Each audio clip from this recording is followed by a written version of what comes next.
சரண் Krishna YouTube சேனலுக்கு உங்களை அன்புடன் வரவேற்கின்றேன். இந்த வருடத்தின் முதல் பௌர்ணமி அன்று குலதெய்வத்திற்கு இந்த எளிய வழிபாடு செய்ய மறக்காதீர்கள். அது என்ன வழிபாடு, எப்படி செய்யணும் அப்படிங்கிறத பற்றி தான் இந்த வீடியோவில் தெளிவாக நம்ம பார்க்க போகிறோம். நம்ம சேனலில் உள்ள வீடியோவை ஃபஸ்ட் டைம் நீங்கள் பார்க்குறீங்க அப்படின்னா மறக்காமல் நம்ம சேனலை சப்ஸ்கிரைப் பண்ணி வச்சுக்கோங்க. நம்ம சேனலில் தொடர்ந்து குலதெய்வ பதிவுகள், ஆன்மீக தகவல்கள் வந்து கொண்டே இருக்கும். வாங்க வீடியோக்குள்ளே போகலாம். 2025ஆம் ஆண்டின் முதல் பௌர்ணமி மார்கழி மாதம் வரக்கூடிய பௌர்ணமி. அதுவும் இந்த மாதம் போகி பண்டிகையோடு சேர்ந்தே வருகின்றது. திங்கட்கிழமை வருகின்றது. திங்கட்கிழமை பௌர்ணமி வந்தாலே சிவபெருமானுக்கு ரொம்ப விசேஷம். திங்கட்கிழமை சிவபெருமானுக்கு விசேஷம். திங்கட்கிழமை பௌர்ணமியும் சேர்ந்து வருவது சிவாலயங்களில் ரொம்ப விசேஷமாக இருக்கும். அது மட்டும் இல்லை, இந்த மார்கழி மாத பௌர்ணமியில் சிவாலயங்களில் ஆருத்ரா தரிசனம் கிடைக்கும். இது வருஷத்தில் ஒரு முறை மட்டுமே கிடைக்கக்கூடிய ஒரு தரிசனம். அதனால் எல்லாரும் முயன்ற அளவுக்கு உங்கள் வீட்டில் குலதெய்வ வழிபாடு செய்த பிறகு கட்டாயம் அனைவருமே சிவாலயங்களுக்கு சென்று சிவபெருமானை வழிபாடு செய்யுங்க. இந்த பௌர்ணமியில் சிவ வழிபாடு செய்கிறது, அடுத்து கிரிவலம் செல்வது, இதெல்லாம் உங்களுக்கு பல அற்புதமான பலன்களை பெற்றுத்தரும். ஏன்னா பௌர்ணமி அப்படிங்கிறது ஒரு சக்தி வாய்ந்த நாள். குலதெய்வத்தை வழிபாடு செய்வதற்குனே உகந்த நாள் அப்படின்னு பார்த்தீங்கன்னா இந்த பௌர்ணமி தினம்தான். இது போல ஒரு நாள் இனிமே வருமா அப்படின்னு கேட்டிங்கன்னா மிகப்பெரிய ஒரு சந்தேகம்தான். இன்னும் பல 100 ஆண்டுகளுக்கு பிறகுதான் இது போன்ற அதிசயம் நிகழலாம். இத்தகைய சிறப்பு வாய்ந்த நாளில் நம்ம என்ன செய்யலாம்? முதல்ல காலையில் எழுந்ததுமே மார்கழியின் கடைசி நாள் அப்படிங்கிறதுனால பெரிய கோலம் போட்டு மார்கழிக்கு நன்றி சொல்ல வேண்டும். இத்தனை நாள் நீங்கள் வாசலில் விளக்கு ஏற்றலைனாலும் மார்கழி கடைசி நாளாவது தலைவாசலில் விளக்கு ஏற்றுங்கள். அடுத்தது உங்கள் பூஜை அறையில் அன்று பௌர்ணமி தினத்தன்று உங்கள் குலதெய்வ விளக்கு, எப்போதுமே குலதெய்வ விளக்கு நம்ம இழுப்பெண்ணெய் ஊற்றி நம்ம ஏற்ற சொல்லுவோம் பார்த்தீங்களா, அந்த இழுப்பெண்ணெய்க்கு பதிலாக நெய் ஊற்றி உங்கள் குலதெய்வத்தை மனதார வேண்டிக் கொண்டு ஓம் என் குலதெய்வம் நமக, ஓம் என் குலதெய்வம் நமக அப்படின்னு உங்கள் குலதெய்வத்தின் பெயரை உச்சரித்து கொண்டே உங்கள் தீபத்தை ஏற்றுங்கள்.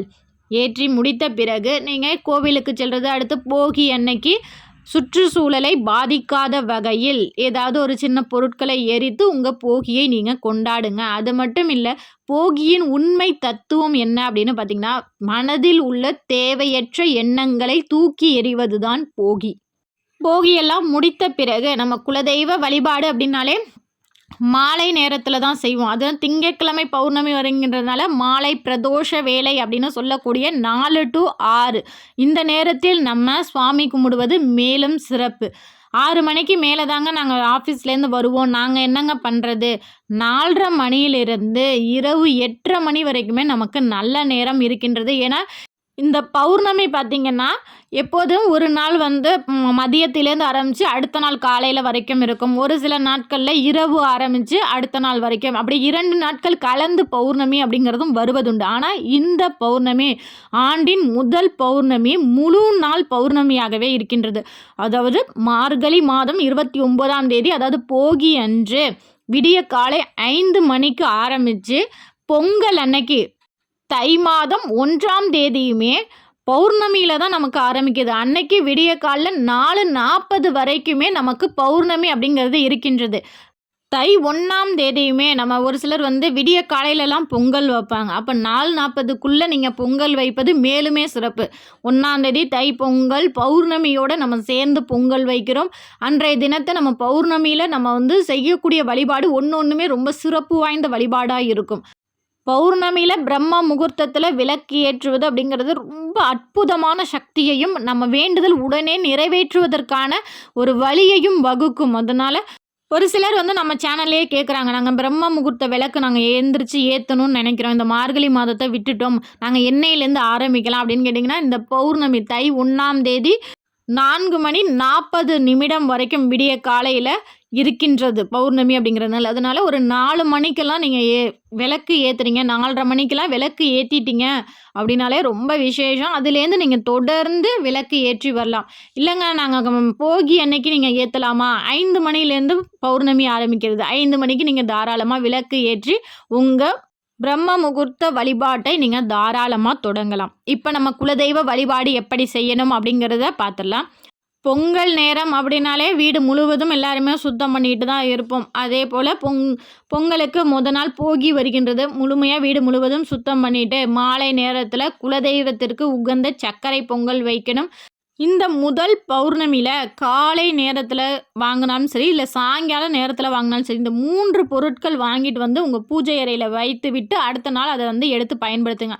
அது என்ன பொருள் அப்படின்னு பார்த்தீங்கன்னா, உப்பு, மஞ்சள், பச்சை கற்பூரம்.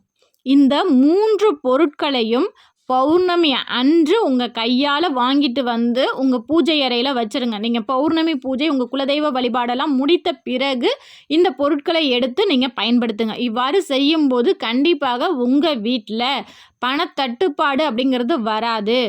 மாலை நேரத்தில் உங்கள் குலதெய்வ படம் வச்சு வாசனை மலர்கள் என்னென்ன பூக்கள் கிடைக்கின்றதோ அத்தனை பூக்களால் உங்கள் குலதெய்வ படத்தை அலங்காரம் செய்து உங்கள் குலதெய்வத்தின் பெயரை ஓம் என் குலதெய்வம் நமக, ஓம் என் குலதெய்வம் நமக அப்படின்னு சொல்லி ஒரு 108 முறை சொல்லி அர்ச்சனை பண்ணுங்க. பூக்களால், நாணயங்களால், குங்குமத்தால், எங்களுக்கு ஆண் குலதெய்வங்க அப்படின்னா சந்தனத்தால், இல்லைங்க எங்கள் கோவிலில் வெறும் விபூதி மட்டும்தான் இருக்குது, நீங்கள் தாராளமாக விபூதியால் கூட நீங்கள் அர்ச்சனை பண்ணலாம்.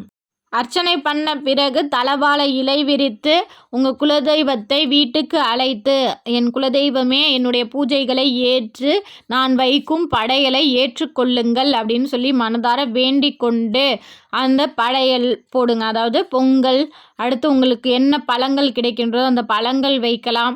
அடுத்து வேறு ஏதேனும் உங்களால் ஒரு இனிப்பு வகைகள் செய்ய முடிந்தாலும் அந்த இனிப்பு வகைகள்லாம் வச்சு உங்கள் குலதெய்வத்தை மனதார வேண்டிக் கொண்டு தீப தூப ஆராதனை காமிச்சு நீர் விளாவிட்டு நீங்கள் உங்கள் பூஜையை நிறைவு செய்து கொள்ளுங்கள். இவ்வளவுதான் குலதெய்வ வழிபாடு. இதை தொடர்ந்து செய்கிற பலருமே சொல்கிறது, எங்களுக்கு நாங்கள் இப்போ குலதெய்வ வழிபாடு செய்த பிறகு எங்களுக்கு பல நன்மைகள் எங்கள் வீட்டில் நடந்துகிட்டு இருக்கு அப்படிங்கிறத. நீங்களும் நம்ம சேனலில் தொடர்ந்து பார்க்குறீங்க, நீங்கள் குலதெய்வ வழிபாடு செஞ்சு உங்களுக்கு என்னென்ன நல்லது நடந்திருக்கு அப்படிங்கிறத மறக்காமல் எங்களோட கமெண்ட் செக்ஷனில் ஷேர் பண்ணிக்கோங்க. குலதெய்வத்தை வழிபாடு செய்ய செய்ய கண்டிப்பாக நம்ம குடும்பம் ரொம்பவே சிறப்பாகவே இருக்கும். குலதெய்வ வழிபாடு கோடி தெய்வ வழிபாட்டிற்கு சமம். அதனால் பௌர்ணமியில் கட்டாயம் குலதெய்வ வழிபாடு செய்யுங்க. இந்த பௌர்ணமி அன்று உங்களால் முடிந்த ஒரு அன்னதானம் செய்வதும் உங்களுக்கு மேலும் பல நன்மைகளை பெற்றுத்தரும். கண்டிப்பாக இந்த வீடியோ உங்களுக்கு பயனுள்ளதாக இருக்கும் என்ற நம்பிக்கையில் மற்றொரு வீடியோவில் சந்திக்கிறேன். இந்த வீடியோ உங்களுக்கு பிடிச்சிருந்தால் லைக் பண்ணுங்கள், ஷேர் பண்ணுங்கள், மறக்காமல் சப்ஸ்கிரைப் பண்ணுங்கள். சரண் கிருஷ்ணா யூடியூப் சேனல். நன்றி, வணக்கம். குலதெய்வம் குலம் காக்கும் குலதெய்வம், கும்பிடுவோர் நெஞ்சங்களில் குடியமர்ந்த குலதெய்வம். குலதெய்வம் குலதெய்வம் குலதெய்வம் முன்னால் நின்று கண்ணாலே பார்க்கும் போதே காணாமல் போகும் துன்பம் எல்லாமே